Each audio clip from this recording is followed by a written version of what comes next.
नमस्कार स्टूडेंट, मैं मोहित सिंह, प्रवक्ता यांत्रिकी, राजकीय पॉलिटेक्निक महाविद्यालय झुंझुनू। ये video lecture subject ME 203 engineering material and processes unit 6 insulating material. जो टॉपिक है इस वीडियो लेक्चर में वो है हीट इंसुलेटिंग मटेरियल की प्रॉपर्टी, यानी उष्मारोधी पदार्थ हैं उनके गुणधर्म, कि उनमें क्या क्या गुणधर्म होते हैं। तो सबसे पहले देख लेते हैं कि यहाँ पे जो बात कर रहे हैं इंसुलेटिंग मटेरियल की, वो हीट इंसुलेटिंग मटेरियल की बात है, उष्मारोधी पदार्थ की, ना कि विद्युत रोधी पदार्थ की। ठीक है, कई बार हम साथ साथ देखते हैं कि जो हीट इंसुलेटिंग मटेरियल है वो विद्युत, जो उष्मारोधी पदार्थ है वो एक विद्युत रोधी पदार्थ के रूप में भी काम में लिया जाता है कई एप्लीकेशन में, जैसे जो रबड़ वायर होते हैं। लेकिन हमें केवल यहाँ पे जो कंसंट्रेशन किया गया है इस चैप्टर में, वो आपका केवल उष्मारोधी पदार्थ पे है। तो उष्मारोधी पदार्थ वे पदार्थ होते हैं जो कंडक्शन, कन्वेक्शन और रेडिएशन से होने वाले हीट लॉस को कम करते हैं। यानी किसी भी सिंपल समझने के लिए लिया जाता है, एग्जांपल लेता हूँ कि कोई भी पदार्थ है, ठीक है, यदि उसका टेम्परेचर सराउंडिंग के टेम्परेचर से ज़्यादा है, ठीक है, तो भी आप देखोगे कुछ समय पश्चात उसका टेम्परेचर जो उसके सराउंडिंग है उसके बराबर हो जाएगा। इसका मतलब हीट फ्लो उस पदार्थ से उसके चारों तरफ के वातावरण को हुई है, ये हीट लॉस उससे हुआ है। ठीक है, अब ऐसे एक दूसरी कंडीशन हो सकती है कि आपको कोई पदार्थ है, वो उसका टेम्परेचर उसके आसपास के वातावरण के टेम्परेचर से कम है। अब थोड़ी देर बाद आप देखोगे कि वो पदार्थ है उसका टेम्परेचर भी जो आसपास के वातावरण का टेम्परेचर था उसके बराबर हो गया है। ऐसा क्यों होता है? क्योंकि हीट ट्रांसफ़र से।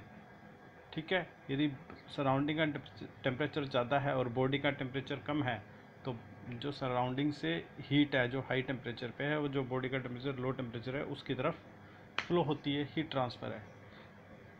ठीक है, लेकिन कई एप्लीकेशन अपने इंजीनियरिंग में या ऐसे प्रोडक्ट होते हैं जैसे फ्रिज है, एयर कंडीशनर है और जो थर्मस वगैरह है, तो उसमें क्या चाहिए होता है कि हम चाहते हैं कि हीट का लॉस नहीं हो, जिस टेम्परेचर पे हमने उसे मेंटेन कर दिया है वो उस टेम्परेचर पे ही रहे। ठीक है, तो इसके लिए हीट इंसुलेटिंग मटेरियल है जो उष्मारोधी पदार्थ है उसका प्रयोग किया जाता है। ठीक है, ताकि वो हीट लॉस है। अब हीट जो ट्रांसफ़र है या हीट ट्रांसफ़र वो किसकी वजह से होता है, जो आप थर्ड ईयर में डिटेल में पढ़ोगे। ठीक है, हीट ट्रांसफ़र जो सब्जेक्ट है उसमें, तो थोड़ा सिंपल मैं बता देता हूँ कि जो हीट ट्रांसफ़र है वो 3 मोड में होता है। ठीक है, पहला कंडक्शन यानी चालन, ठीक है, दूसरा है कन्वेक्शन यानी संवहन, और तीसरा है रेडिएशन। ठीक है, ये हीट ट्रांसफ़र के माध्यम है।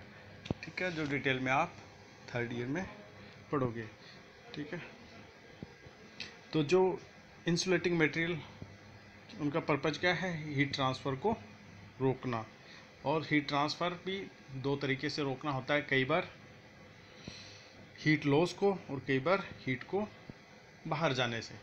ठीक है, जो मैं आपको वो जो प्रीवियस एग्जांपल लिए थे उससे बताया, जैसे कि कई बार आपको किसी चीज़ को चाहते हो कि गर्म ही रहे, तब आप ये चाहोगे कि उससे हीट लॉस बाहर की तरफ नहीं जाए सराउंडिंग में। और कई बार आप चाहते हो, जैसे फ्रिज है जहाँ टेम्परेचर कम बना रहता है अंदर, तो आप चाहते हो वो जो बाहर का सराउंडिंग का टेम्परेचर है, गर्मी है बाहर, वो फ्रिज के अंदर नहीं जाए। तो इसलिए आपके जो फ्रिज की जो बॉडी बनी होती है रेफ्रिजरेटर की, वो उसके अंदर थर्मोकोल वगैरह अन्य कोई हीट इंसुलेटिंग उष्मारोधी पदार्थ है वो अंदर उसके डला हुआ रहता है चारों तरफ, इसलिए वो बॉडी आपको काफ़ी मोटी दिखाई देती है, जिसके बीच में अंदर हीट इंसुलेटिंग मटेरियल भरा होता है, ताकि जो बाहर की हीट है वो उस फ्रिज के अंदर ना आए। तो ये हीट इंसुलेटिंग जो मटेरियल है इनका मुख्य कार्य है हीट ट्रांसफ़र को रोकना, चाहे आउट हो या इन हो। तो जितने भी हीट इंसुलेटिंग मटेरियल होते हैं, उष्मारोधी पदार्थ होते हैं, उनमें कुछ प्रॉपर्टी है कॉमन होती है, और ये प्रॉपर्टी उनमें होने भी चाहिए, है ना। ये प्रॉपर्टी तब जब होती है तभी वो एज ए वो पदार्थ, किसी पदार्थ में जो ये प्रॉपर्टी होंगी जो हम अभी देखेंगे, उसके बाद ही उसमें जो ऊष्मारोधी पदार्थ की क्षमता बनी रहती है। ये प्रॉपर्टी होना उसमें ज़रूरी है। तो सबसे पहले थर्मल कंडक्टिविटी।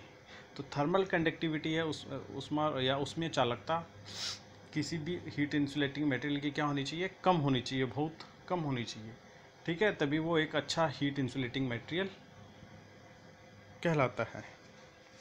ठीक है, यानी वो ऊष्मा को अब आगे कंडक्ट नहीं कर पाएगा यदि ये उसके अंदर प्रॉपर्टी कम होनी चाहिए। उसमें चालकता क्या होनी चाहिए, हीट इंसुलेटिंग मटेरियल की बहुत ही कम होनी चाहिए। दूसरी है हीट रेजिस्टेंस।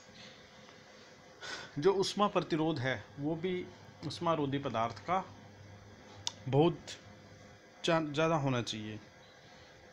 ठीक है, यानी हीट की वो प्रतिरोधी होनी चाहिए। क्यों होनी चाहिए, यदि वो हीट को ऊष्मा को सहन नहीं कर पाएगा वो पदार्थ, तो वो या तो जल जाएगा, ठीक है, या पिघल जाएगा। समझ गए, ये कौन सी प्रॉपर्टी है जो उसे हाई टेम्परेचर पे पिघलने से या जलने से बचाती है।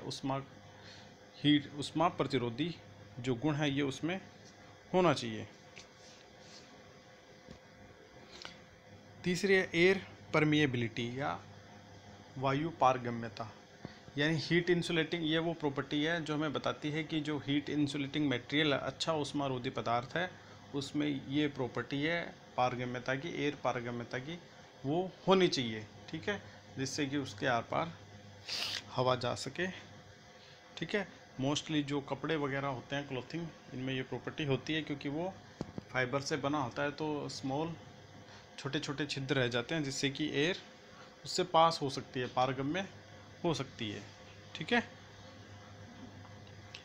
यानी जितनी ज़्यादा एयर परमिएबिलिटी होगी उतनी ही जो थर्मल कंडक्टिविटी है वो कम होगी। तो अपने लिए ये लाभदायक रहता है कि ज़्यादा एयर परमिएबिलिटी रहेगी या वायु पारगम्यता रहेगी तो थर्मल कंडक्टिविटी क्या रहेगी, कम।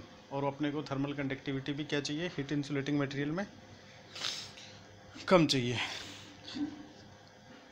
इसके बाद हम देखेंगे कि जो वेरियस टाइप्स हैं हीट इंसुलेटिंग मटेरियल के, जैसे एस्बेस्टोस है, चाइना क्ले है, ग्लास वूल है, ठीक है, पफ है, थर्माकोल है, इनको हम नेक्स्ट लेक्चर में लेंगे। तो धन्यवाद स्टूडेंट्स आज के लिए।